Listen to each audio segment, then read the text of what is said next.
ಬೆಳಗಿನ ಬೆಳಕು. ಅರಣ್ಯಕಾಂಡ ಅಧ್ಯಾಯ 12. ವೇಷ ಮರೆಸಿಕೊಂಡ ಅಸೂಯೆ ಭಾಗ 1. ಅರಣ್ಯಕಾಂಡ 12ನೇ ಅಧ್ಯಾಯದಲ್ಲಿ ಮಿರ್ಯಾಮಳು ಆರೋನನು ಮೋಶೆಯು ಒಬ್ಬ ಕೂಶ್ ದೇಶದ ಸ್ತ್ರೀಯನ್ನು ಮದುವೆಯಾಗಿದ್ದರಿಂದ ಅವನಿಗೆ ವಿರುದ್ಧವಾಗಿ ಮಾತನಾಡಿದರು. ಮೇಲ್ನೋಟಕ್ಕೆ ಅವರ ದೂರು ಮೋಶೆಯ ವಿವಾಹದ ಕುರಿತಾಗಿತ್ತು. ಆದರೆ ಯೆಹೋವನು ಇದರ ಹಿಂದಿರುವ ನಿಜವಾದ ಸಮಸ್ಯೆ ಇನ್ನೂ ಆಳವಾದುದು ಎಂದು ಬಯಲುಪಡಿಸಿದನು.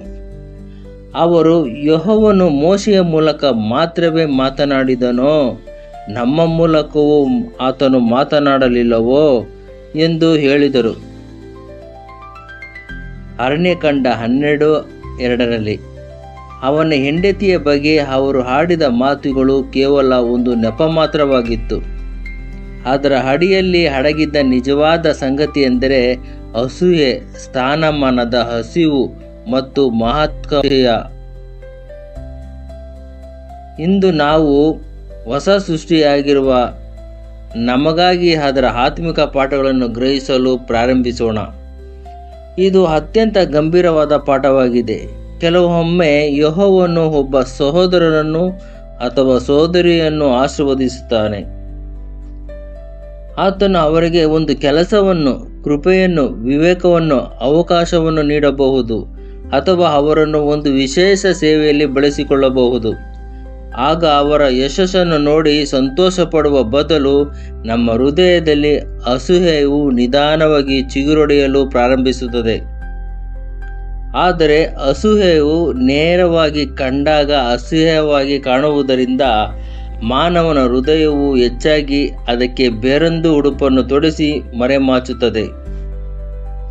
ನಾವು ನನಗೆ ಕೇವಲ ಈ ಕೆಲಸದ ಬಗ್ಗೆ ಕಾಳಜಿ ಇದೆ ಎನ್ನಬಹುದು, ಅಥವಾ ನಾನು ಕೇವಲ ಸತ್ಯದ ಪರವಾಗಿ ಮಾತನಾಡುತ್ತಿದ್ದೇನೆ ಎನ್ನಬಹುದು.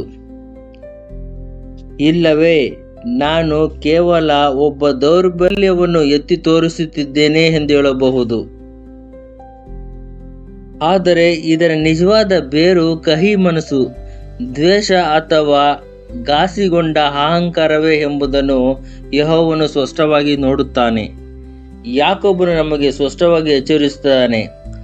ಆದರೆ ನಿಮ್ಮ ಹೃದಯಗಳಲ್ಲಿ ಕಹಿಯಾದ ಅಸೂಯೆಯು, ಸ್ವಾರ್ಥಚ್ಛೆಯು ಇದ್ದರೆ ಸತ್ಯಕ್ಕೆ ವಿರೋಧವಾಗಿ ಹೆಮ್ಮೆ ಪಡಬೇಡಿರಿ, ಸುಳ್ಳಾಡಬೇಡಿರಿ. ಯಾಕೋಬ 3:14. ಅರಣ್ಯಕಾಂಡ 12ರಲ್ಲಿ ಆಗಿದ್ದು ಕೂಡ ಇದೆ. ಮಿರ್ಯಾಮಳು ಆರೋನನು ಸತ್ಯವನ್ನು ಮುಚ್ಚಿಟ್ಟರು. ಅವರ ಭಾವಿಯ ವಿಷಯವು ಮೋಶೆಯ ಹೆಂಡತಿಯಾಗಿದ್ದರೂ ಅವರ ಆಂತರಿಕ ಸಮಸ್ಯೆ ಏನೆಂದರೆ, ಮೋಶೆ ಒಬ್ಬನೇ ಯಾಕೆ ಯೆಹೋವನು ನಮ್ಮ ಮೂಲಕವೂ ಮಾತನಾಡಲಿಲ್ಲವೇ ಎಂಬುದಾಗಿತ್ತು. ಅಸೂಯೆಯು ಹೆಚ್ಚಾಗಿ ಹೀಗೆಯೇ ಮಾತನಾಡುತ್ತದೆ. ಅದು ಸಾಮಾನ್ಯವಾಗಿ ತಾನಾಗಿಯೇ ಬಂದು ನನಗಾಗಿ ಅಸೂಯೆಯಾಗಿದೆ ಎಂದು ನೇರವಾಗಿ ಒಪ್ಪಿಕೊಳ್ಳುವುದಿಲ್ಲ. ಬದಲಿಗೆ ಅದು ಹೀಗೆ ಕೇಳಬಹುದು: ಅವನನ್ನೇ ಯಾಕೆ ಬಳಸಿಕೊಳ್ಳಲಾಗುತ್ತಿದೆ, ಅವಳನ್ನೇ ಯಾಕೆ ಪ್ರಶಂಸಿಸಲಾಗುತ್ತದೆ, ನನ್ನನ್ನು ಏಕೆ ಕೇಳಲಿಲ್ಲ, ಅವರು ಆ ಕುಟುಂಬವನ್ನೇ ಏಕೆ ಆರಿಸಿಕೊಂಡರು, ಅವರ ಮಗುವಿಗೆ ಏಕೆ ಆಶೀರ್ವಾದ ಸಿಕ್ಕಿದೆ, ಆ ಸಹೋದರನೇ ಯಾಕೆ ಪ್ರಸಂಗ ಮಾಡುತ್ತಿದ್ದಾನೆ, ಆ ಸಹೋದರಿಗೆ ಏಕೆ ಅಷ್ಟು ಗೌರವ ಸಿಗುತ್ತಿದೆ, ಅವರ ಪ್ರಾರ್ಥನೆಗಳಿಗೆ ಏಕೆ ಉತ್ತರ ಸಿಗುತ್ತಿದೆ, ನನ್ನನ್ನು ಕಡೆಗಣಿಸಿ ಅವರು ಹೇಗೆ ಬೆಳೆಯುತ್ತಿದ್ದಾರೆ. ಈ ಪ್ರಶ್ನೆಗಳು ಕೇಳಲು ನ್ಯಾಯಯುತವಾಗಿಯೂ ಅನಿಸಬಹುದು, ಆದರೆ ಅವುಗಳ ಅಡಿಯಲ್ಲಿ ಮೌನವಾಗಿ ಕಹಿಯಾಗುತ್ತಿರುವ ಹೃದಯವಿರಬಹುದು. ಅದಕ್ಕಾಗಿಯೇ ನಾವು ಯೆಹೋವನ ಸನ್ನಿಧಿಯಲ್ಲಿ ನಮ್ಮ ಹೃದಯಗಳನ್ನು ಶೋಧಿಸಿಕೊಳ್ಳಬೇಕು, ಏಕೆಂದರೆ ಹೃದಯವು ನಮ್ಮನ್ನು ಸುಲಭವಾಗಿ ವಂಚಿಸಬಲ್ಲದು. ಯೆರೆಮೀಯ 17:9 ಹೇಳುತ್ತದೆ, ಹೃದಯವು ಎಲ್ಲಕ್ಕಿಂತಲೂ ವಂಚಕನವಾದದ್ದು ಮತ್ತು ಗುಣಪಡಿಸಲಾಗದಷ್ಟು ಕೆಟ್ಟದು, ಅದನ್ನು ಯಾರು ಗ್ರಹಿಸಬಲ್ಲರು? ಹೃದಯವು ಎಲ್ಲಕ್ಕಿಂತಲೂ ವಂಚಕರವಾದದ್ದು ಮತ್ತು ಗುಣಪಡಿಸಲಾಗದಷ್ಟು ಕೆಟ್ಟದು, ಅದನ್ನು ಯಾರು ಗ್ರಹಿಸಬಲ್ಲರು? ನಮ್ಮ ದೂರು ಅತ್ಯಂತ ಪವಿತ್ರವಾದದ್ದು ಅಥವಾ ನಿಷ್ಕಪಟವಾದದ್ದು ಎಂದು ನಾವು ಅಂದುಕೊಳ್ಳಬಹುದು. ಆದರೆ ಯೆಹೋವನು ಅದರ ಆಳದಲ್ಲಿ ಅಡಗಿರುವ ಕಹಿಯಾದ ಬೇರನ್ನು ಇಬ್ರಿಯರಿಗೆ ಬರೆದ ಪತ್ರಿಕೆ 12ನೇ ಅಧ್ಯಾಯ 15ನೇ ವಾಕ್ಯ ಹೀಗೆ ಎಚ್ಚರಿಸುತ್ತದೆ.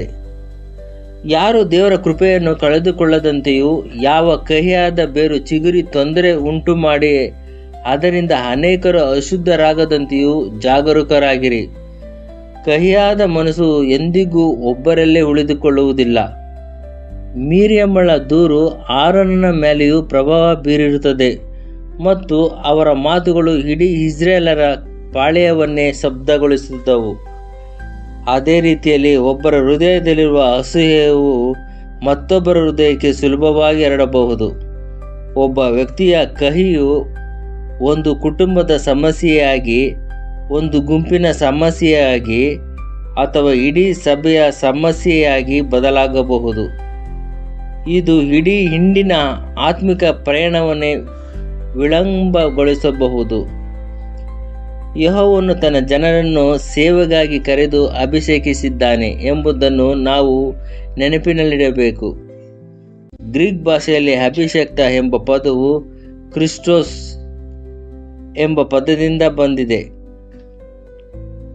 ಯೆಹೋವನ ಸೇವಕರಿಗೆ ವಿರೋಧವಾಗಿ ಮಾತನಾಡುವಾಗ ಅತ್ಯಂತ ಜಾಗರೂಕರಾಗಿರಬೇಕು. ನಾವು ಕೇವಲ ಸಾಮಾನ್ಯ ಮನುಷ್ಯರ ವಿರುದ್ಧ ಮಾತನಾಡುತ್ತಿಲ್ಲ. ಯೆಹೋವನು ತನ್ನದೇ ಆದ ಉದ್ದೇಶಕ್ಕಾಗಿ ಪ್ರತ್ಯೇಕಿಸಿದವರನ್ನು ನಾವು ಮುಟ್ಟುತ್ತಿರಬಹುದು. ಕೀರ್ತನೆಗಳು 105:15ನೇ ವಾಕ್ಯದಲ್ಲಿ ಹೇಳುತ್ತದೆ, ನನ್ನ ಪ್ರವಾದಿಗಳಿಗೆ ಕೇಡು ಮಾಡಬೇಡಿರಿ. ಇದರ ಅರ್ಥ ಯಾವುದೇ ಸೇವಕನನ್ನು ಎಂದಿಗೂ ತಿದ್ದಬಾರದು ಎಂದಲ್ಲ. ನಿಜವಾಗಿಯೂ ಪಾಪವಿದ್ದರೆ ಅದನ್ನು ಪವಿತ್ರ ಗ್ರಂಥದ ನಿಯಮಗಳ ಪ್ರಕಾರ ಬಗೆಹರಿಸಬೇಕು. ಆದರೆ ಇದರ ಅರ್ಥ ನಾವು ಅಸೂಯೆ, ಸ್ವಾರ್ಥತೆ ಅಥವಾ ಅಹಂಕಾರದಿಂದ ಯಾರ ಮೇಲೆಯೂ ದಾಳಿ ಮಾಡಬಾರದು, ದೂಷಿಸಬಾರದು ಅಥವಾ ವಿಮರ್ಶಿಸಬಾರದು. ಮಿರ್ಯಾಮಳು ಆರೋನನನ್ನು ತಾವು ಕೇವಲ ಮೋಶೆಯ ಬಗ್ಗೆ ಮಾತನಾಡುತ್ತಿದ್ದೇವೆ ಎಂದುಕೊಂಡರು. ಆದರೆ ಯೆಹೋವನು ಆ ವಿಷಯವನ್ನು ಗಂಭೀರವಾಗಿ ಪರಿಗಣಿಸಿದನು, ಏಕೆಂದರೆ ಮೋಶೆಯು ಆತನೇ ನೇಮಿಸಿದ ಸೇವಕನಾಗಿದ್ದನು. ಮತ್ತು ಇಲ್ಲಿಯೇ ಯೆಹೋವನ ಸ್ವಂತ ಮಾತುಗಳು ನಮ್ಮಲ್ಲಿ ಪ್ರತಿಯೊಬ್ಬರನ್ನು ಸ್ತಬ್ಧಗೊಳಿಸಿ ನಡುಗುವಂತೆ ಮಾಡಬೇಕು. ಆತನು ಅವರ ದೂರನ್ನು ಕೇವಲ ಒಂದು ಸಣ್ಣ ಕೌಟುಂಬಿಕ ಭಿನ್ನಾಭಿಪ್ರಾಯವೆಂದು ಪರಿಗಣಿಸಲಿಲ್ಲ.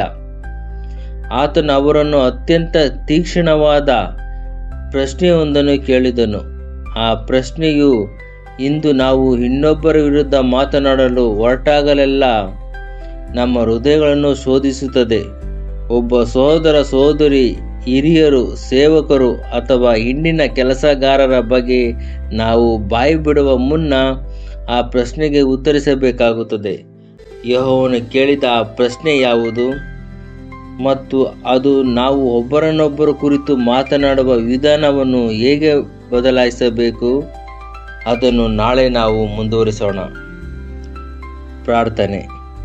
ಓ ಯೆಹೋವನೇ, ನಮ್ಮ ತಂದೆಯೇ, ನಮ್ಮ ಹೃದಯಗಳನ್ನು ಶೋಧಿಸು ಮತ್ತು ನಾವು ಆತ್ಮಿಕ ಮಾತುಗಳ ಉಡುಪಿನಲ್ಲಿ ಮರೆಮಾಚಿರುವ ಯಾವುದೇ ಅಸೂಯೆಯನ್ನು ನಮಗೆ ತೋರಿಸಿಕೊಡು. ನಮ್ಮ ಹೃದಯಗಳು ನಮ್ಮನ್ನು ವಂಚಿಸಬಲ್ಲವು ಎಂಬುದನ್ನು ನಾವು ಒಪ್ಪಿಕೊಳ್ಳುತ್ತೇವೆ.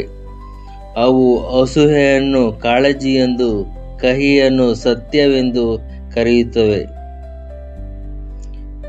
ನೀನು ನಮ್ಮ ಸಹೋದರ ಸಹೋದರಿಯರನ್ನು ಆಶೀರ್ವದಿಸುವಾಗ ನಾವು ಸಂತೋಷ ಪಡುವಂತೆ ನಮಗೆ ಸಹಾಯ ಮಾಡು ಮತ್ತು ಅವರ ಪಾಲನ್ನು ನೋಡಿ ನಾವು ಅಸೂಯೆ ಪಡದಂತೆ ಕಾಯು.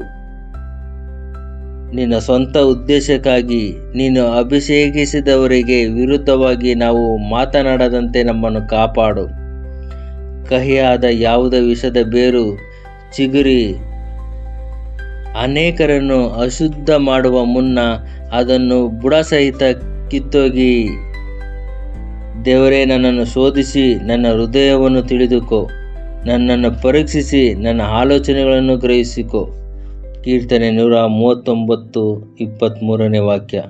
ಕ್ರಿಸ್ತ ಯೇಸುವಿನ ಹೆಸರಿನಲ್ಲಿ ಪ್ರಾರ್ಥಿಸುತ್ತೇನೆ. ಆಮೆನ್.